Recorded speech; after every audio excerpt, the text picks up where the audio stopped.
Coucou tout le monde, c'est Flamme Jumelline, je m'appelle Maud et sur cette chaîne je vous parle du parcours des flammes jumelles en tant que polarité yin éveillée ou lien en premier. Donc dans cette vidéo je vais vous parler un petit peu de la différence entre les parcours longs et les parcours courts parce que c'est une demande qui a été émise par quelqu'un et c'est pas la première fois en fait qu'on me demande de faire une vidéo sur ce sujet, donc voilà. C'est vrai que malgré le fait que j'ai fait beaucoup de vidéos sur ma chaîne, j'avais encore jamais fait de vidéo sur la différence entre les parcours longs et les parcours courts. Tout simplement parce que je connaissais que les parcours courts, c'est-à-dire mon propre parcours et toutes les personnes avec qui j'avais parlé de vive voix, j'entends jusqu'à présent, qui étaient également uniquement des parcours courts. Et en fait, ça ne me satisfaisait pas de faire une vidéo uniquement sur des bases théoriques, c'est-à-dire qui s'appuierait uniquement sur, enfin en partie en tout cas, sur ce que j'avais lu dans les livres et ce que j'avais vu dans les vidéos. Et par contre, récemment, j'ai eu la chance en fait d'avoir une discussion assez longue avec une personne que je remercie infiniment et qui est en parcours long.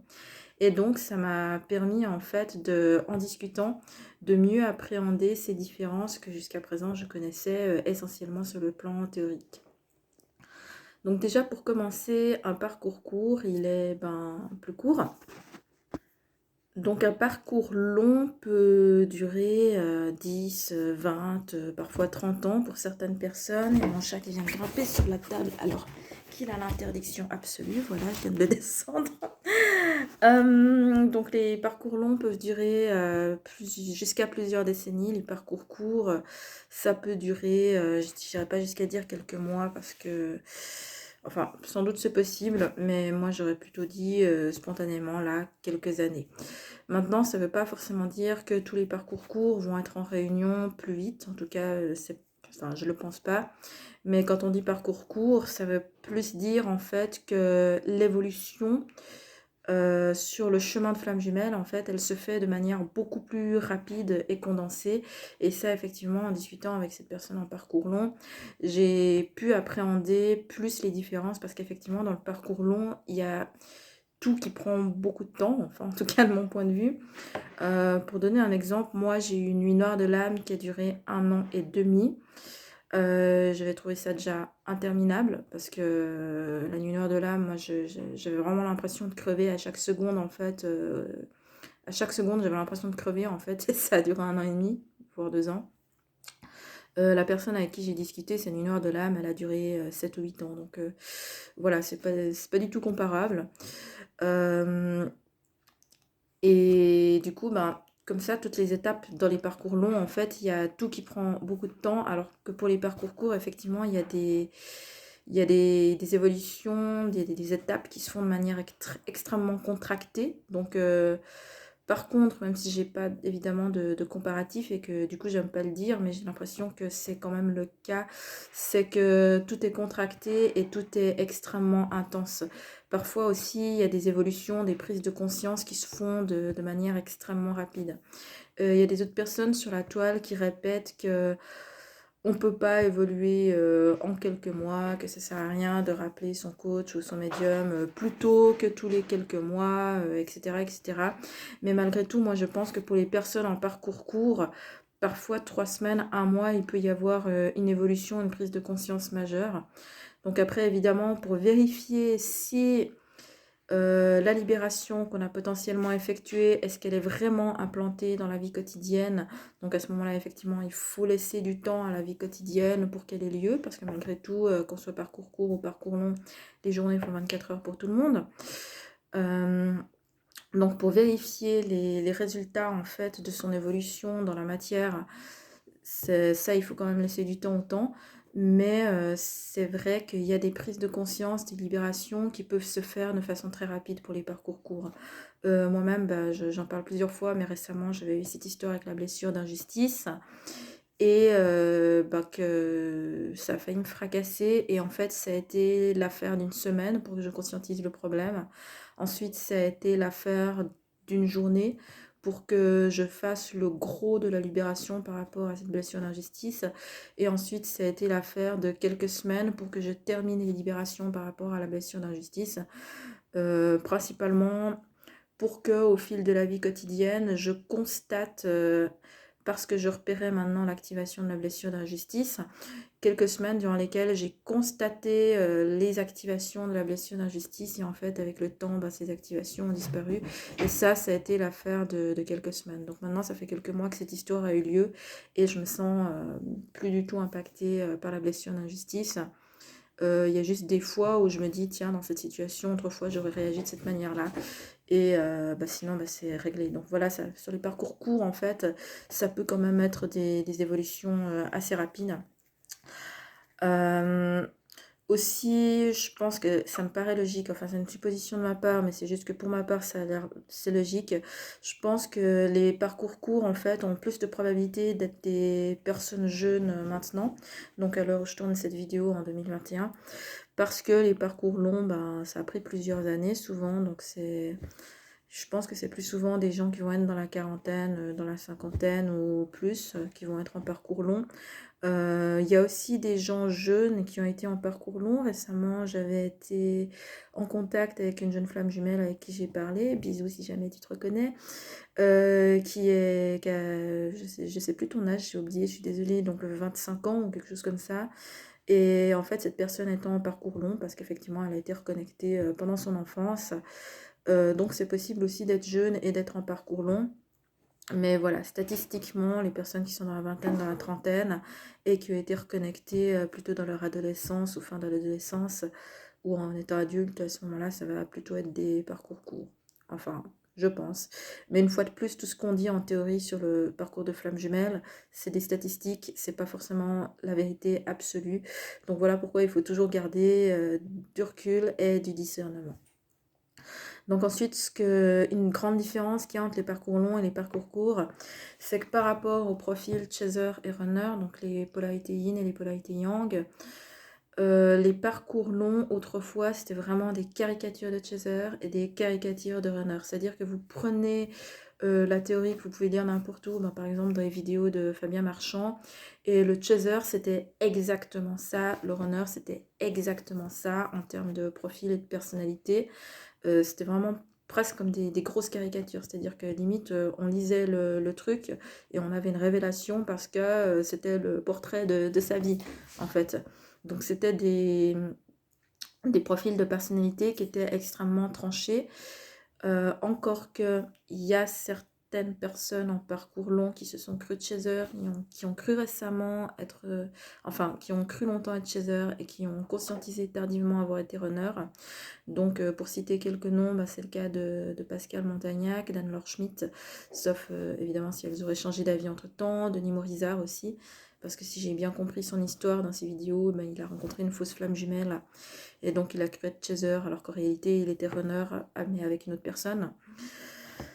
Donc voilà, même parmi les parcours longs, en fait, il y a des exceptions où en réalité, il y avait des personnes en fait qui étaient des yin éveillés en premier, mais statistiquement, ce n'étaient pas les plus nombreux, alors que comme vous le savez, dans les dernières années, statistiquement, c'est plus souvent le yin qui s'éveille en premier.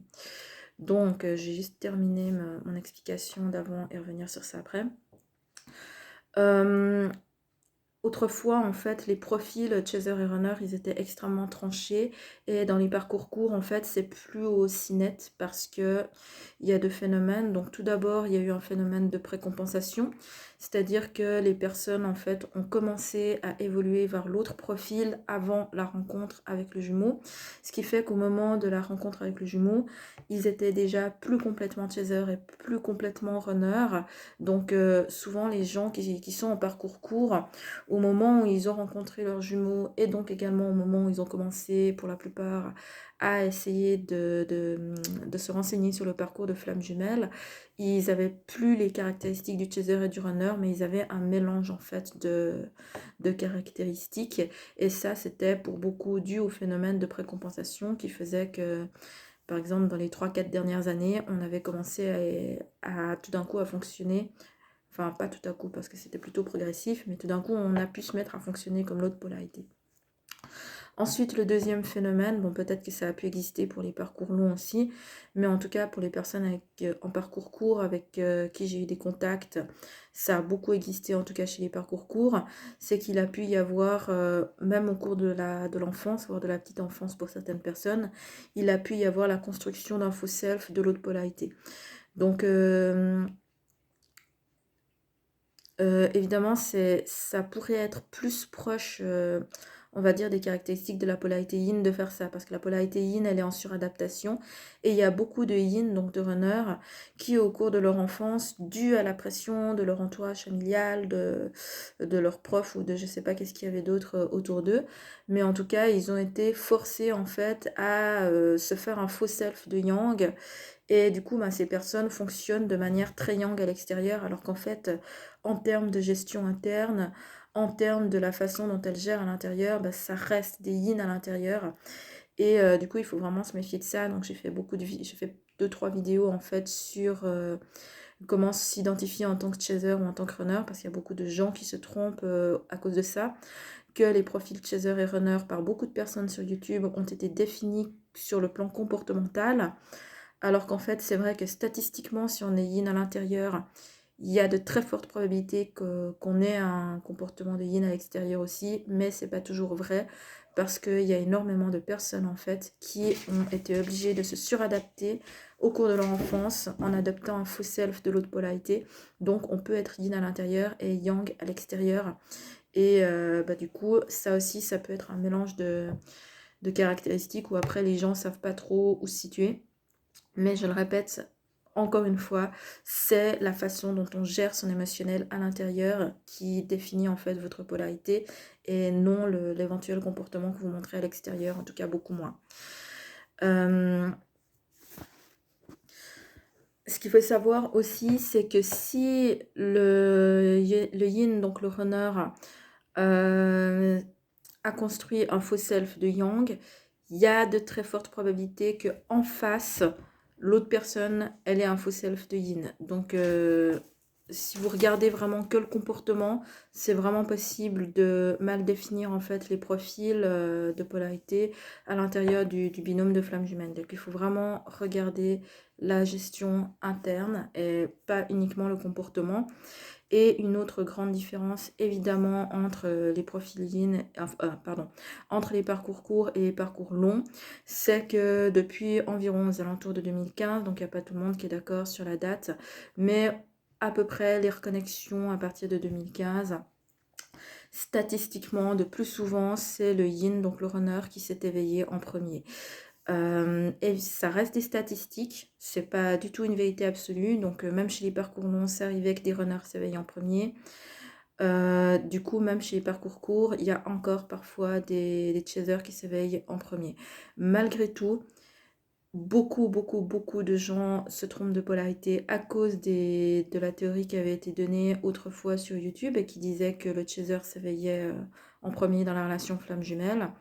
De nos jours, statistiquement, c'est vraiment plus souvent le runner qui s'éveille en premier.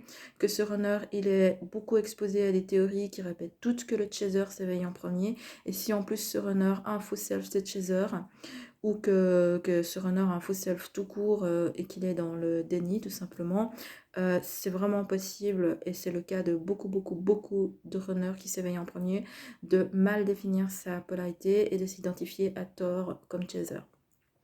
Donc c'est entre autres pour ça que quand j'ai créé mon compte Instagram au départ, c'était juste pour suivre des autres gens.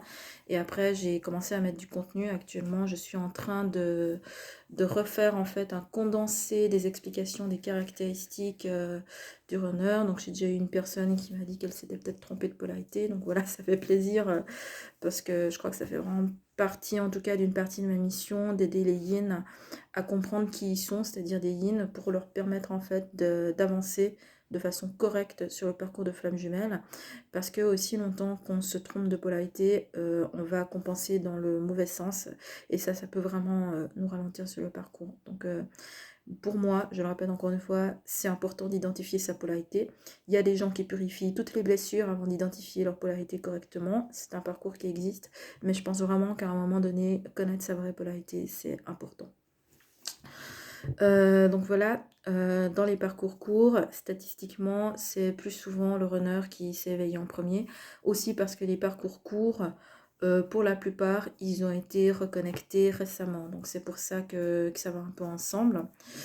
Une fois de plus, c'est juste des statistiques. Il y a toujours des gens qui ont des parcours un petit peu spéciaux.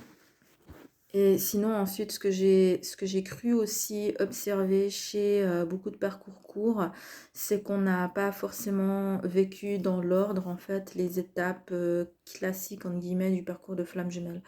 Par exemple, ce qu'on disait autrefois beaucoup, c'était qu'il y avait la rencontre avec le jumeau, la jumelle, qu'ensuite il y avait la lune de miel, les premières crises, la séparation, la nuit noire de l'âme, ensuite la compensation et la guérison des blessures qui arrivaient ensuite, et qu'après il y avait les retrouvailles, la reconnexion, enfin les retrouvailles, la réunion, la fusion et tout et tout. Donc nous, alors je peux pas parler en tout cas pour la partie retrouvailles, fusion, etc. Donc toute la partie que j'ai pas encore vécue.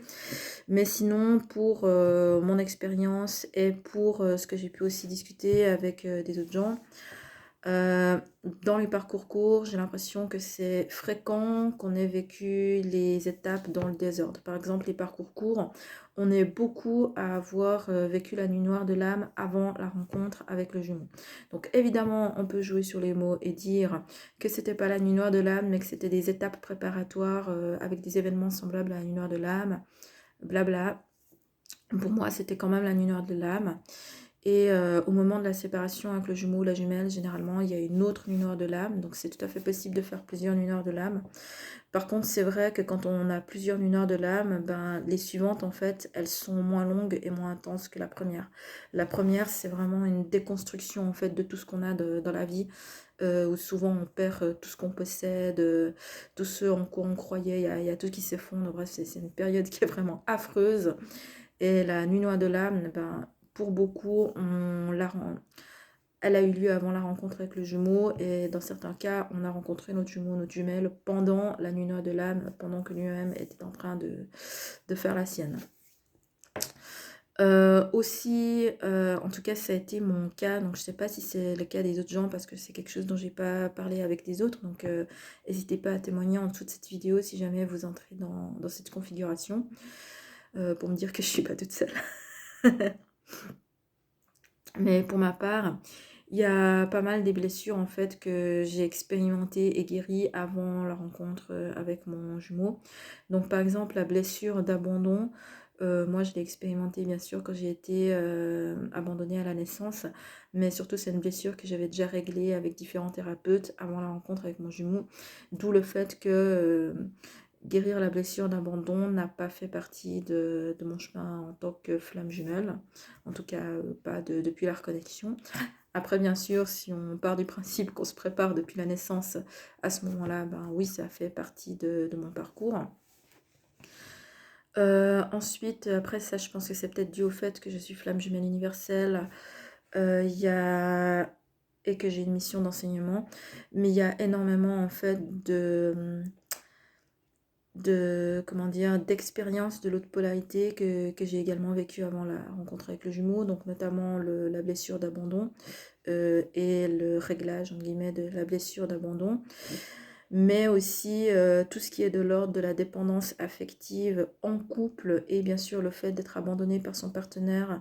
Tout ça, c'est des choses que j'ai expérimentées avant la rencontre avec le jumeau, ce qui fait que maintenant je suis en mesure de parler de commencer d'être dépendant affectif en couple, et je suis également en mesure de parler des conséquences en fait sur l'autre personne de la dépendance affective en couple. Donc ça, c'est quelque chose que j'ai expérimenté et que pas forcément que pas forcément tout le monde a expérimenté. Mais une fois de plus, je suis pas sûre que ce soit une caractéristique de parcours court ou que ce soit une caractéristique de flamme jumelle universelle. Donc voilà, n'hésitez pas à m'éclaircir la lanterne vous aussi en témoignant en dessous de cette vidéo.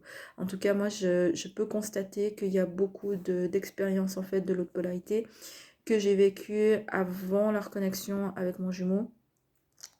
Et bah, bien entendu, après ça fait partie des réglages finaux normaux en fin de parcours.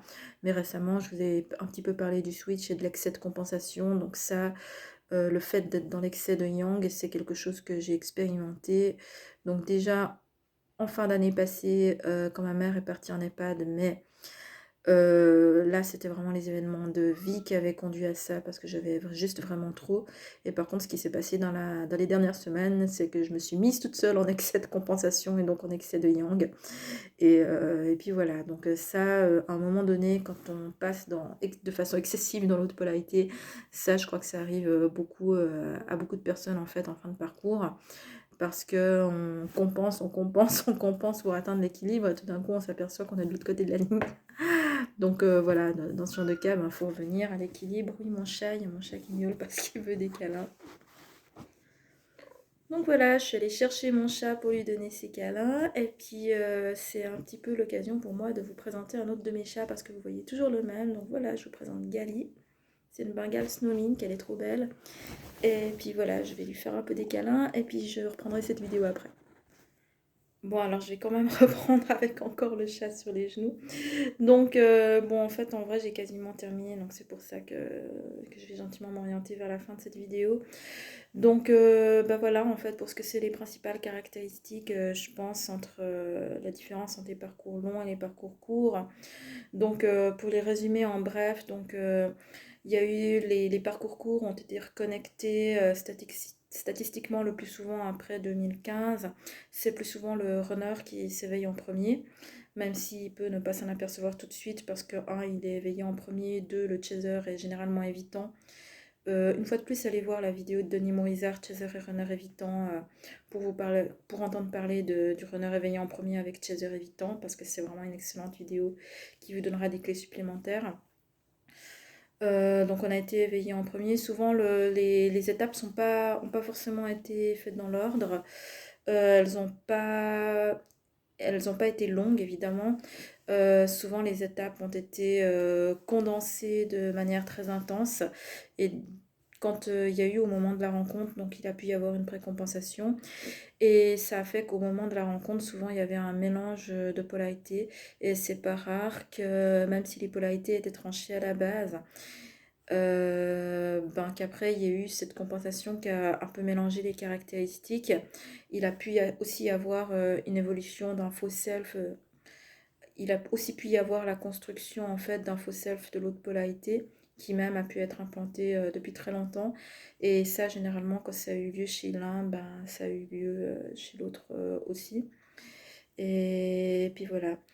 Donc voilà pourquoi quand on écoute des théories, quand on se renseigne sur les flammes jumelles, en fait, généralement, malgré tout, il y a tout qui colle, il y a tout qui est juste. Donc moi-même, j'utilise les termes chaser et runner. Donc comme vous le savez, comme Fabien Marchand, c'est-à-dire runner pour la polarité yin et chaser pour la polarité yang.